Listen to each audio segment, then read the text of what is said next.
Your bass is the foundation of your mix, but if it's too muddy or too weak, your whole track suffers. Today I'm showing you how to EQ your bass for a clear and powerful sound that cuts through any mix. Plus, stick around for a pro tip on how to make sure that your bass is still audible on small speakers.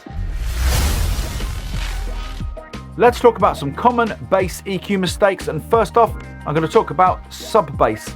Too much of this is going to overpower your mix. It's going to clash with your kick.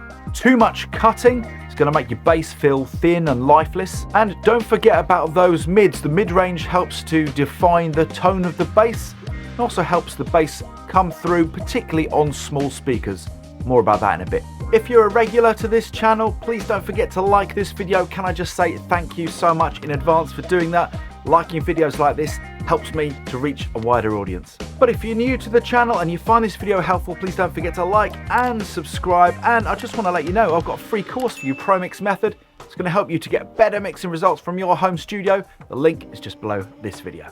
Let's bring in some EQ magic. We're going to take a look at EQing this bass very simply with 4 simple, easy to follow steps. The first one being using our high pass filter smartly. We're going to roll off everything below 40 Hz to clean up some of that sub bass rumble. Next, I'm going to make a mud cut somewhere around 150 to 300 Hz. I'm going to cut slightly just to remove a little bit of mud.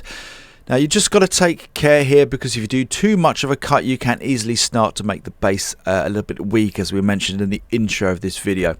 So I'm just going to boost this frequency up. And sweep around this area.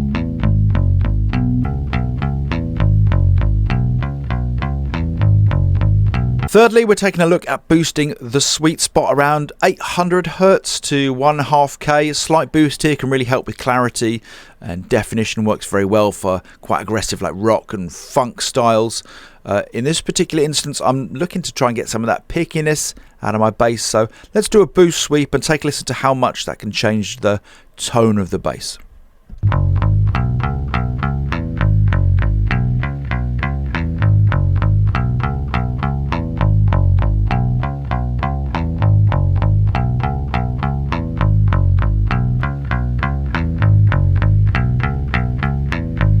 So quite woody around the 800 Hz area. I really like this sound at about 1.7K, where it's sounding quite fendery and snappy.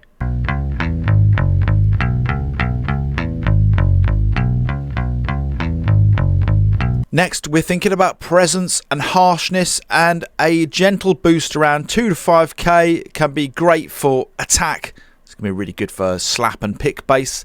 Just take a listen.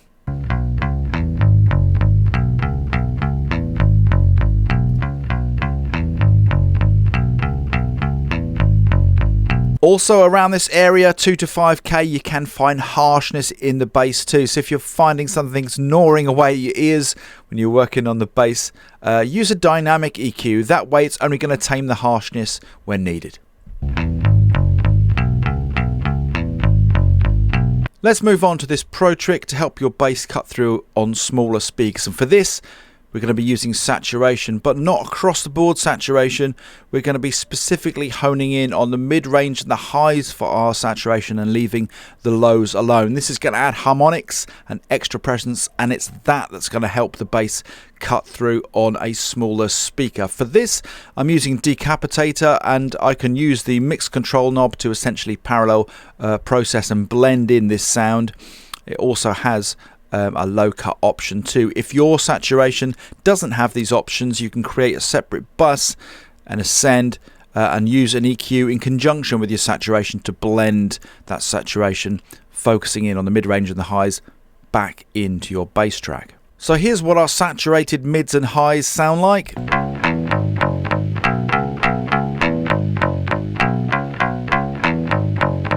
Let's blend some of that back into our bass.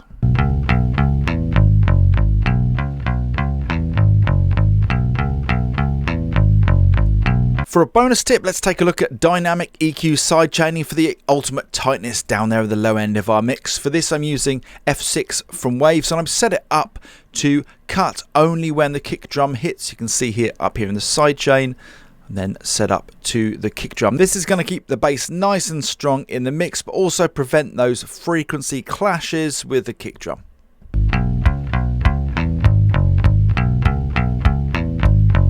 Okay, moment of truth. Let's take a listen to the raw bass compared to the EQ'd and processed bass.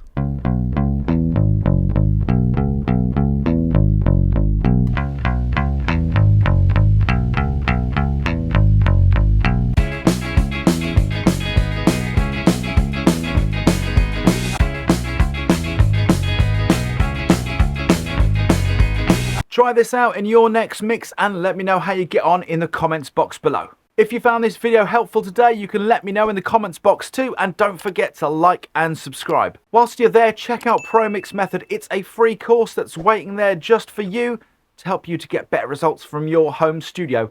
If you found this video helpful today, definitely want to check this next one out.